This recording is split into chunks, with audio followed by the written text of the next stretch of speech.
짧은 영상을 하나 먼저 보겠습니다. 분명히 말씀드리면 박해 자체가 우리들에게 복이 있는 것이 아니라 무엇을 위하여 박해받느냐, 이것이 중요한 그런 말씀이에요. 그러니까 의를 위하여 박해를 받고 의를 위하여 고난을 받는 자는 복이 있다, 이런 설교를 하는 게 참 힘듭니다. 왜냐면 우리 설교를 듣고 있는 많은 분들이 있는데 여러분들의 인생에 어떤 이유인지 모르지만 누군가에게 박해를 받고 어려움을 당하는 사람이 있을지 몰라. 이 설교를 들으면서 그런 착각을 하지 않았으면 좋겠어요. 아, 내가 박해를 받고 있으니 나는 괜찮은 사람이야, 이게 축복이야, 나는 당연히 이 박해를 받아도 돼. 우리들 가운데 의롭다고 생각하며 내가 받는 박해를 너무 쉽게 정당화하는 사람이 있는 거예요. 근데 오늘 성경은 우리들에게 분명히 말씀하고 있어요. 의를 위하여. 의가 뭐죠? 제가 그동안 이 설교를 참 많이 했습니다. 의는 성경에서 아주 명백하게 말씀하고 있는데 하나님과의 관계를 의라고 말씀하고 있는 거예요.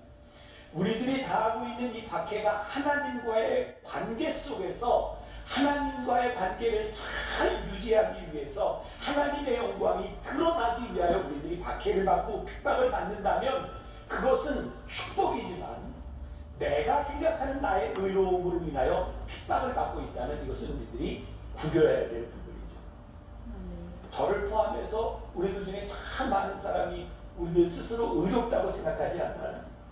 내가 의롭다고 생각하는 것 때문에 나는 의로 인해서 고통을 받고 있어 라고 생각하지만 그것이 정말 하나님과 관계에 있는 것인지, 그럼 하나님과의 관계를 이렇게 설명할 수 있을 것 같아요. 제가 누누이 올해 들어서 참 이런 설교를 많이 하게 된 것 같아요.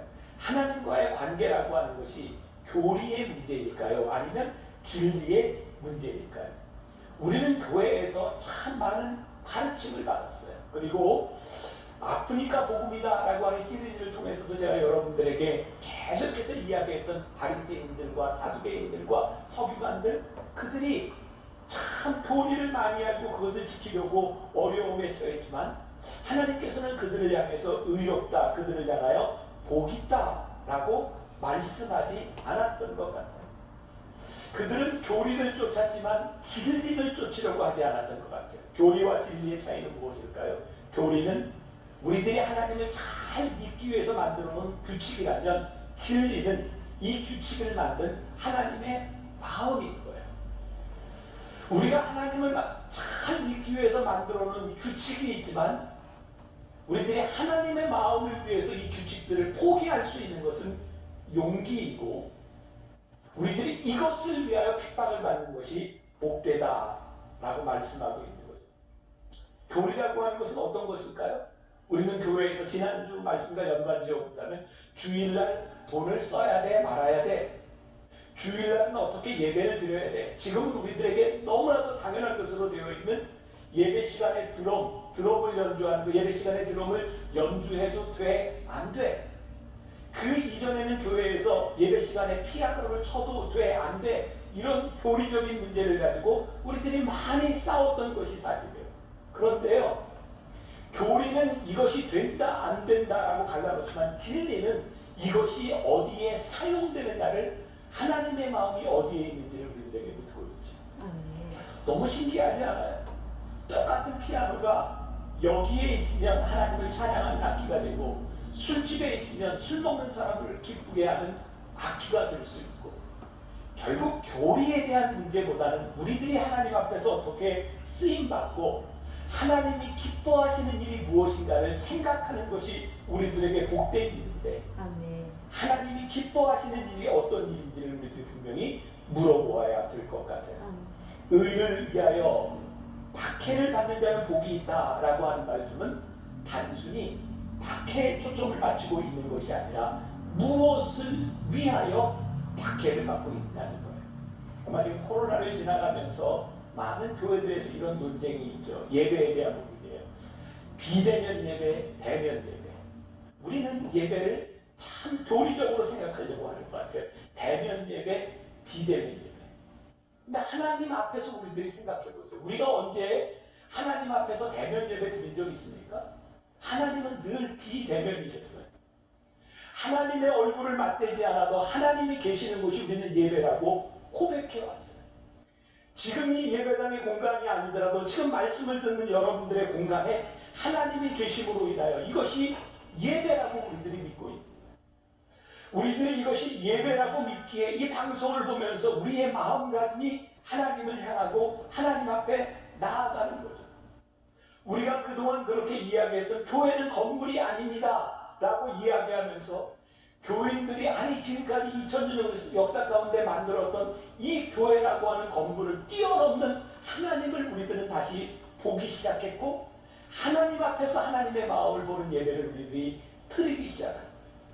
저는 어쩌면 이 코로나가 우리 한국교회 우리들에게 주신 너무나 큰 축복이 있다고 생각해요. 그동안 우리들이 피상적으로 생각했던 우리들이 교리적으로 생각했던 우리의 신앙들을 다 내려놓게 만들고 하나님 앞에 무엇이 예배인지를 우리들이 다시 한번 생각하게 하신 것이 저는 너무 큰 은혜라고 생각합니다. 이게 제 얘기인가요? 아니요. 요한복음 4장에 사마리아 우물가에서 예수님께서 어떤 여인을 만나시고 그 여인에게 생수에 대한 말씀을 하시고 그때 그 여인이 예수님께 궁금해서 묻죠. 예수님, 우리가 어디에서 예배를 드려야 하고 어떤 예배가 진짜 예배일까요? 예수님이 뭐라고 말씀하세요? 그 시대를 살고 있는 대부분의 사람들이 하나님을 만나기 위해서 예루살렘으로 모여야 된다고 생각할 때 예수님은 그렇게 말씀하시지 않았어요.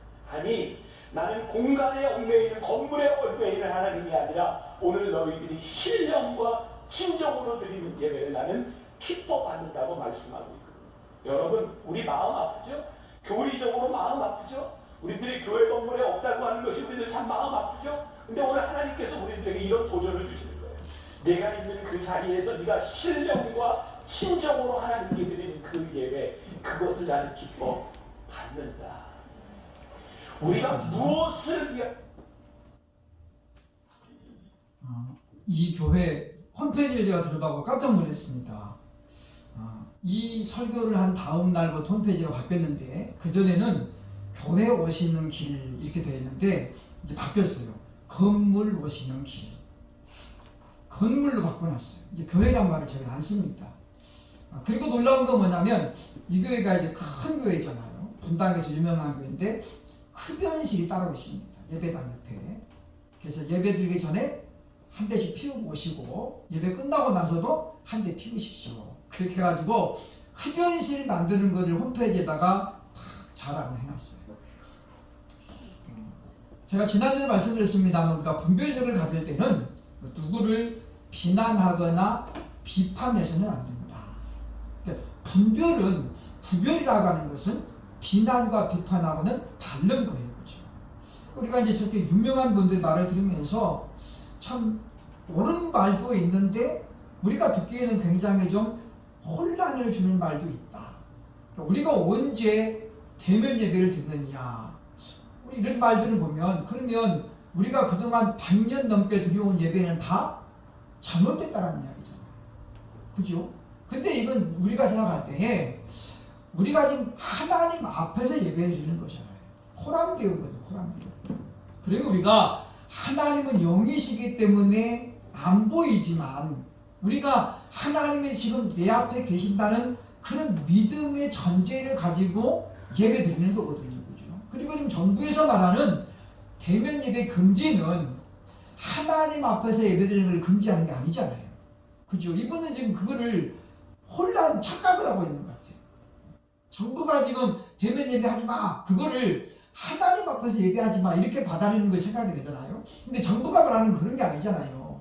대통령이 하나님을 안다면 이렇게 할 수 있는 거거든요. 그럼 정부가 말하는 겁니까? 성도들끼리 얼굴 보면서 예배하지 말라는 거잖아요. 얼굴 보면서 밥 먹지 마라. 왜냐? 코로나 바이러스 더 옮기니까. 근데 이분이 지금 그것을 이렇게 그냥 분별을 안 하고 지금 말하자면 그렇게 해가지고 하기 때문에 이번 설교가 나간 다음에 홈페이지에 가니까 그 건물 나한테 주시오. 예배당 필요 없겠네요. 이런 댓글들이 그냥 여러 개 올라갔어요. 저도 거기다가 저한테 양도하시오 쓰려다가 살 돈이 없어서 제가 안 올렸습니다만은 저렇게 되면 이제 예배당 필요 없죠. 교육관도 크게 있고 본당도 크게 있고 그런데 그 필요 없잖아요. 예배 안 드리는데 무슨 필요가 있어요. 저렇게 담임 목사 혼자 예배하는데 우리만한 공간도 충분하죠. 우리 지금 한국의 역사를 지금 이제 부정하는 그런 일들이 많아지고 있는데, 정부가 말하는 대면 예배 금지하고 이분이 말하는 대면 예배는 전혀 다른 거예요. 이제 저분이 지금 나이가 젊은 분인데 50대거든요. 깜짝 놀랐어요. 저분이 벌써 지금 약간 좀 도망기가 왔나? 왜 저렇게 이야기를 하나 싶었는데, 어쨌든 아버지가 피땀 흘려서 큰 교회 이뤄놨는데 아들이 지금 탁 와가지고 지금 목회하거든요. 참 훌륭하신 분이고 설교도 잘하시는 분이에요. 감리교회에서도 손가락 안에 들어가는 그런 훌륭하신 분인데, 우리가 분별을 좀 해야 되겠다라고 하는 것입니다. 다윗은 압살롬이 왕의 계승을 위해서 반란을 일으키는 것을 경험했음에도 불구하고 그 사태가 진정이 되자 후계자를 세우지 않습니다. 그러다 보니까 그 다음 서열인 아도나이가 반란을 일으키죠. 야, 아버지는 나에게 왕위를 물려줄 생각이 없구나. 그러면 내가 빼앗아야지. 그래가지고 쿠데타를 일으키죠. 그때서야 이제 다윗 곁에 사람들이 이건 아니다 라는 생각이 듭니다.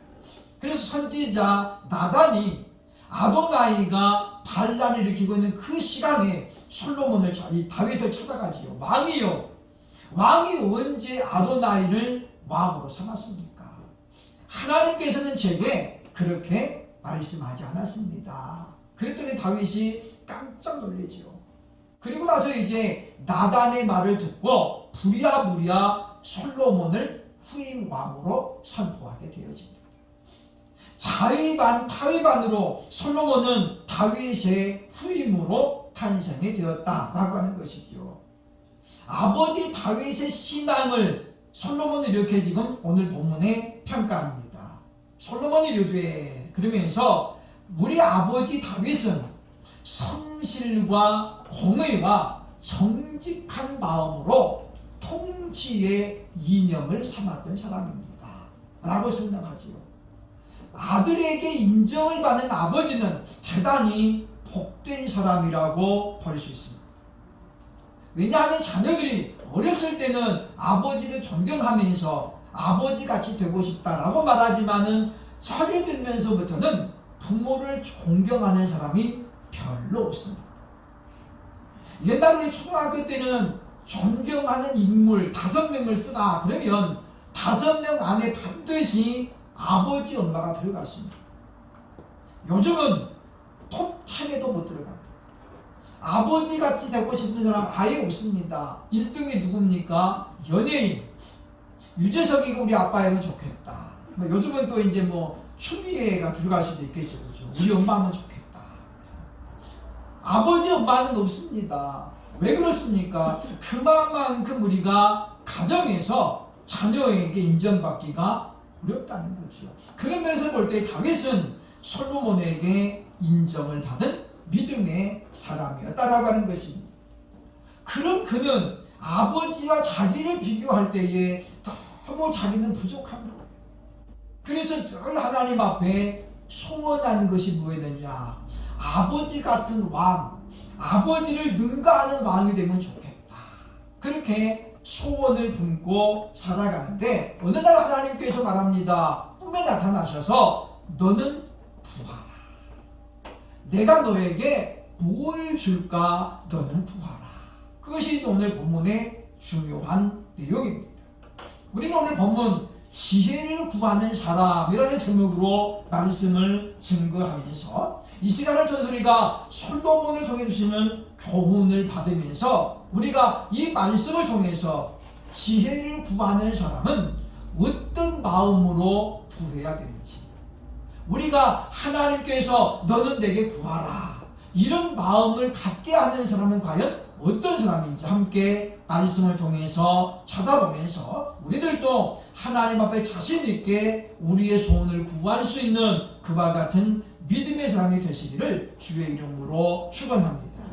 첫째로 오늘 교훈은 무엇입니까? 4절 5절에 보면 일천번제로 하나님을 감동시켰다라고 말합니다. 솔로몬이 지금 꿈에 하나님을 만난 것은 언제냐면 1000번제를 끝나고 나서였습니다. 우리 어렸을 때는 일천번제에 대한 오해가 있어서 이걸 마치 천일 작정 예배라고 강조했던 분들이 상당히 많이 있었습니다. 그래서 한국교회는 지금도 천일 작정 기도를 하는 사람들이 꽤 많이 있죠. 우리 교회도 초창기 처음에 교회 설립해서 천일 작정 기도회를 2번 했습니다. 그리고 지금도 우리가 매일 저녁마다 기도를 이어서 하고 있습니다만은 그 천일 작정 기도의 기원이 어딨냐? 바로 일천번제에 있습니다. 그러나 중요한 것은 일천번제는 천일 작정 예배가 아니라는 거죠. 이건 말 그대로 솔로몬이 1000마리의 희생 제물을 하나님께 드리는 예배였다라고 하는 것입니다. 그 기간이 며칠이었는지는 아무도 몰라요. 그러나 어쨌든 간에 하루 종일 그 번제단 위에다가 송아지를 갖다가 이제 각을 떠서 태우고 그 다음에 또 끄집어내고 또 태우고 그래가지고 1000마리의 희생제물을 드린 예배, 이것이 바로 일천번제라는 것입니다. 그 일천번제가 끝나고 난 다음에 하나님께서 꿈에 나타나셨다는 거죠. 왜냐하면 그것은 바로 일천번제를 하나님이 받으셨다는 거예요. 하나님께서 감동하셨다는 거잖아요. 그러면 본문은 지금 우리도 그러면 1000마리의 희생을 드리는 것처럼 많은 걸 드리면 하나님이 감동하실까 생각할 수 있겠지요. 그러나 그것은 본질이 아닙니다. 하나님께서 감동하시는 예배의 본질에 대해서 오늘 성경은 분명하게 설명하고 있는데 오늘 보면 3절에 보면 나타나고 있습니다. 솔로몬이 여호와를 사랑하고 그의 아버지 다윗의 법도를 행하였다라고 말씀하죠. 그러니까 예배에 있어서 재물보다도 더 중요하고 우선인 게 뭐느냐? 하나님을 사랑하는 마음으로 예배하는 거예요.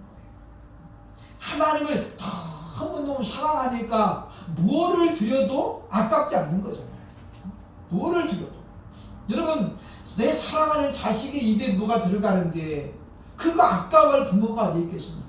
야, 저거 내가 먹어야 되는데 저놈이 가져가네. 그건 부모 관계가 아니죠. 그러니까 부모들은 뭡니까? 내가 안 먹어도 내 자식 입이 즐거울 수 있다면 그게 바로 부모예요. 왜냐? 자식을 향한 사랑이기 때문이죠. 솔로몬은 그 마음으로 지금 하나님께 예배를 드렸던 거예요. 그 다음에 두 번째 뭐 이야기합니까? 다윗의 법도를 행하였다. 이건 뭐냐면 하나님께서 다윗에게 말씀하시는 것을 뭐예요? 지켜 행했다는 거죠. 그게 뭐예요? 율법이에요. 하나님께서 다윗에게 율법을 명하셨거든요. 너는 내 말대로 행하라. 그리하면 내가 너에게 복을 주리라. 그랬던 것처럼 솔로몬은 다윗이 일러준 그 말씀을 따라 순종하는 가운데 예배를 드렸다라고 하는 것입니다. 그러면 우리는 내가 하나님 앞에 많은 물질을 드리면 하나님이 감동하시겠지? 그건 착각이에요. 우리가 돈이 아무리 많아도 하나님보다 많을 수 있을까요? 아니죠. 우리는 겨우 뭐 이만한 다이아몬드 하나 가지고 막 그러잖아요. 그죠? 근데 하나님 나라에 가면 그건 보석 축에도 못 들어가요. 왜냐하면 계시록 21장에 보니까 천국에 문이 있는데, 그죠? 12개의 문이 있는데 문 하나가 뭘로 있다고 그랬어요? 진주 하나가 되어 있대. 진주 하나. 그러니까 문짝 하나가 진주로 되어 있는 진주. 그런 분이 세상에 어디 있어요, 그죠? 아무 데도 없습니다. 그러니까 우리가 그런 것에 무슨 이만한 거 들고 가지고 보석이에요. 우리가 하나님 앞에 아무리 많이 드려도 하나님은 그걸 가지고 감동하지 않습니다. 중요한 것은 우리가 어떠한 마음으로 드리냐는 거죠. 솔로몬은 하나님 앞에 하나님을 지극히 사랑하는 마음, 그리고 하나님의 말씀을 순종하는 가운데 예배를 드렸기 때문에 하나님이 감동하셨다라고 하는 것입니다. 예수님께서 어느 날 말씀하십니다. 한 가난한 과부가 동전 두 랩돈을 헌금함에 넣는 것을 보시고 제자들에게 말씀하셨죠. 얘 여인이 가장 많이 도왔다. 제자들이 묻습니다. 아니 주님, 그게 무슨 말씀입니까? 지금 바로 그 앞에 사람은 지폐로 그냥 다 헌금을 했는데 동전 2개가 뭐 많습니까? 그러잖아요. 근데 예수님 뭐라고 그래요? 그 사람은 많이 가진 것 중에 일부를 드렸지만 그 여인은 가진 것 전부를 드렸다. 예수님 뭘 본 거예요? 금액을 보는 게 아니에요. 그 마음을 보시는 거예요. 그러므로 사랑하는 여러분이요, 우리도 하나님을 한 번 정도는 감동시켜 봐야 되잖아요. 우리 생각할 때에 우리가 어찌 하나님을 감동시킬 수 있느냐라고 말하지만은, 그러나 많은 부모들, 할머니, 할아버지들이 손주들 때문에 감동하잖아요. 그죠? 애교만 잘 떨어도 할머니, 할아버지가 금방 감동하잖아요. 그 애들이 무슨 뭐 빌딩 하나 사줘서 감동하는 거예요?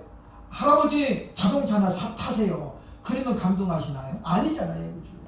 어떨 때는 흰머리 하나만 뽑아줘도 할아버지는 금방 기분 좋아가지고 감동해요. 그거예요. 그죠? 우리가 하나님을 감동시키기 위해서는 먼저는 이 솔로몬처럼 하나님을 지극히 사랑하고 하나님의 말씀을 순종하는 가운데 예배를 드리면, 솔로몬의 예배에 감동하신 하나님은 지금도 우리의 예배에 감동하실 줄로 믿습니다. 네. 그러면 우리가 하나님을 얼굴을 볼 수 있는 거예요. 너는 내게 구하라.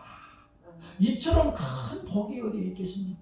그러므로 우리들도 하나님을 지극히 사랑하고 그리고 말씀에 순종하며 예배드리시는 복된 성도들 되시기를 주의 이름으로 축원합니다. 네. 둘째로 오늘 본문 말합니다. 6절 8절을 보면 겸손함으로 구하는 사람이었다. 하나님을 사랑하기 때문에 1,000말이 아깝지 않았습니다. 근데 솔로몬에게는 두 번째 조건이 또 있었다는 거예요. 뭐예요? 겸손했다는 거예요. 솔로몬이 이스라엘 왕이 됐을 나이가 몇이냐? 약 40세입니다. 40세. 그런 그가 오늘 본문에 하나님께 자기를 소개하면서 이렇게 이야기하고 있잖아요. 그죠? 7절 보시면 종은 작은 아이라 출입할 줄을 알지 못하고 라고 말합니다. 작은 아이래요. 키가 작다는 말이에요? 그게 아니잖아요. 그죠? 나이 40인데 자기를 뭐라고 말해요? 하나님, 저는 작은 아이 같습니다. 출입할 줄을 잘 못합니다. 이게 무슨 말이에요? 솔로몬이 지금 못 걸어다니는 이야기가 아니잖아요. 그죠? 어디가 들어가는 문이고 나오는 문이 그걸 모른다는 말이야. 이게 무슨 이야기입니까? 하나님 앞에 지금 철저하게 겸손을 나타내고 있는 그런 표현이지요. 이때가 솔로몬이 왕 된 지 얼마쯤 되느냐? 약 4년 정도 지났을 때입니다.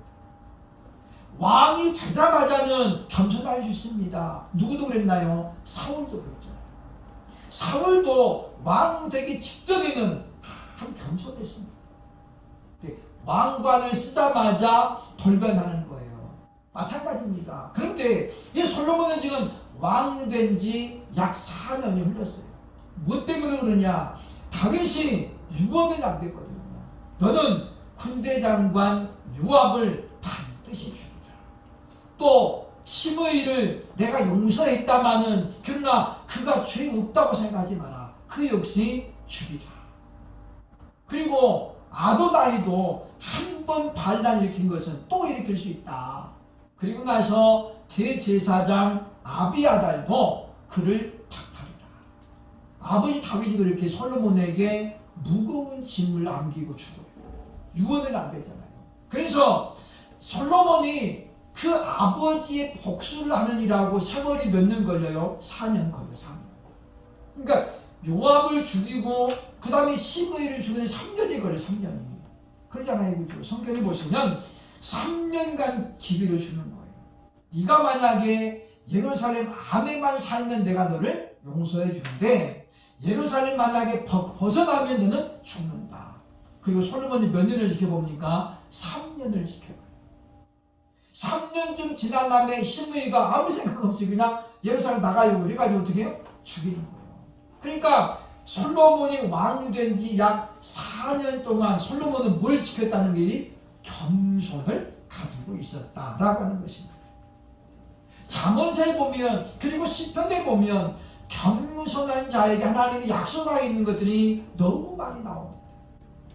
하나님은 겸손한 자에게 은혜를 약속하고 있고 겸손한 자를 가까이 하시겠다라고 약속하고 있습니다. 그러므로 솔로몬이 하나님 앞에 자기 소원을 아뢰일 수 있었던 이유는 뭐냐? 그와 같이 하나님 앞에 겸손했기 때문이라고 하는 것입니다. 그러므로 웨슬레이의 말처럼 성도에게 있어서 가장 큰 덕목은 뭐냐? 겸손이라고 합니다. 겸손하지 않는 성도는 바로 교만한 사람이고 그는 이미 하나님의 은혜를 상실했다고 볼 수 있다라고 하는 것입니다.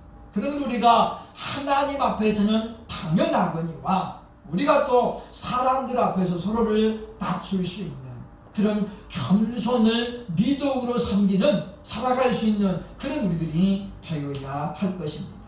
실제로 지혜를 구한 솔로몬은 과연 어떤 사람이었는가? 9절 10절 보면 분별을 위한 지혜를 구했다라고 하는 것입니다. 여러분의 소원은 과연 무엇입니까? 사람마다 소원은 다 다를 것입니다. 그러나 과연 몇 사람이나 솔로몬처럼 지혜를 구할 수 있을까요? 물론 왕이기 때문에 남다른 지혜가 필요했던 것은 사실입니다. 또 다윗의 마지막을 보면서 우리 아버지는 누구보다 성실하고 공의롭고 그리고 정직한 분이었는데 아버지가 마지막에 유언으로 남긴 것은 뭐예요? 사실은 솔로몬을 실망시키는 거였어요. 한 번 용서했는데 다시 죽이라. 그건 뭐예요? 번복하는 거잖아요. 하나님께서 본문 11절 보면 이야기합니다. 다윗이 솔로몬이 지혜를 구했던 이렇게 말씀하지요. 11절 중간에 보면 말씀합니다. 자기를 위하여 장수하기를 구하지 아니하며 부도 구하지 아니하며 자기 원수의 생명을 멸하기도 구하지 아니하고 여기 지금 왜 하필이면 하나님이 자기 원수의 생명을 멸하기 구하지 이걸 이야기했을까요? 그건 누구 때문이에요? 아버지 다윗 때문이에요. 다윗이 지금 내 원수 갚아달라 그랬잖아요. 그거를 지금 하나님이 누구에게 떠올리냐? 솔로몬에게 떠올리는 거예요. 그러니까 지금 다윗이 그걸 잘했다는 게 못했다는 거예요? 잘 못했다는 거잖아요. 그러면 솔로몬은 왜 이와 같이 지혜를 구했을까요? 오늘 9절에 보면 솔로몬이 이렇게 기도합니다. 누가 주의 이 많은 백성을 재판할 수 있사오리까? 듣는 마음을 종에게 주사 주의 백성을 재판하여 선악을 분별하게 하옵소서. 솔로몬이 구한 건 뭐냐면 듣는 마음을 종에게 주사 분별하게 하소서라는 제목이었어요. 지혜를 구한 게 아니었어요. 근데 11절에 하나님께서 뭐라고 하면 이것을 가리켜서 분별하는 지혜를 구하였으니 라고 하나님이 해석을 해주는 거잖아요. 그러니까 우리가 다윗 솔로몬이 구한 거 뭡니까? 첫째는 뭐예요? 사람의 마음을 말씀을 잘 듣는 마음을 달라는 거예요. 그죠? 9절에 보면 듣는 마음을 종에게 주사. 그 다음에 뭐라는 거예요? 분별하게 하옵소서. 그리고 우리가 분별을 하려면 뭐 해야 돼요? 첫째, 잘 들어야 돼요. 그게 뭐예요? 경청입니다. 경청. 사전을 찾아보니까 이 들을 경자인데 이 경자가 기울일 경자예요. 기울일 경자. 근데 보니까 거기 바로 하고 뭐라고 했어요? 마음을. 그러니까 마음을 기울여 경. 그 다음에 뭐예요? 들을 청. 그러니까 마음을 기울여서 들어라. 이게 뭐예요? 경청이라고 하는 거죠. 그러니까 우리가 분별하려면 첫째는 잘 듣는 게 필요하죠. 그런데 남의 말을 끝까지 들어주는 건 뭐가 필요해요? 인내가 필요해요. 저도 이게 잘 안 돼요. 말을 자꾸 끊을 수가 있거든요. 그러니까 뭘 잘해 알니까 끊어. 근데 우리나라 사람들은 뭐예요? 끝까지 들어봐요. 끝까지. 그래서 옛날에 조선 말은 끝까지 들어봐야 된다. 정말 중요한 이야기는 처음에 안 하고 어떻게 맨 끝에 하잖아요. 그러니까 우리가 자르면 안 돼요. 그래서 지금 솔로몬이 뭐냐면 듣는 마음을 종에게 주사. 그 다음에 뭐예요? 선악을 분별하게 하옵소서. 그러니까 지혜를, 분별하는 지혜를 달라고 지금 이야기하고 있다라고 하는 것입니다. 그래서 하나님께서 그의 말을 듣고 10절에 보니까 그 말씀이 주의 마음에 든지라. 그래서 꿈에서 깨어나자마자 하나님이 분별하는 지혜를 주십니다. 그것이 16절부터 끝절 28절까지 나오는 사건이죠. 우리나라의 교과서에 나왔던 사건이에요. 그 사건은 뭐냐면 하나님께서 내가 너에게 말을 듣고 분별하는 지혜를 주었음을 솔로몬으로 하여금 확인시키는 거예요. 그렇기 때문에 우리는 지혜의 대명사하면 솔로몬을 떠올리는 것입니다. 그러므로 사랑하는 여러분, 우리는 세상을 살면서 많은 사람들을 만납니다. 많은 사람을 만난다는 건 뭡니까? 많은 사람과 대화를 주고받는다는 거죠.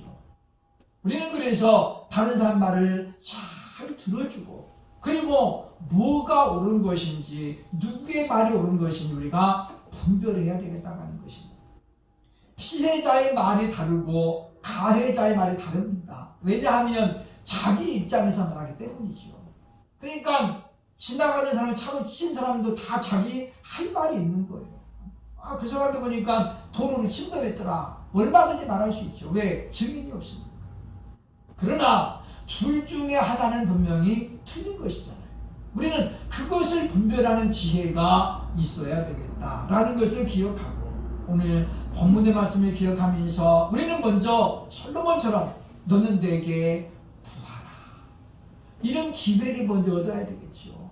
하나님께서 꿈에서라도 야, 네 소원이 뭐냐, 내가 들어줄게, 3가지만 말해봐. 그러면 얼마나 좋겠어. 그러나 한 가지만이라도 우리가 꿈에서라도 이런 일들이 있어야 되겠다라고 하는 것입니다. 그러려면 우리가 솔로몬처럼 참으로 하나님을 사랑함으로 예배하고 겸손함으로 하나님을 섬기면서, 그리고 평상시 우리가 늘 소원을 품고 살아가는.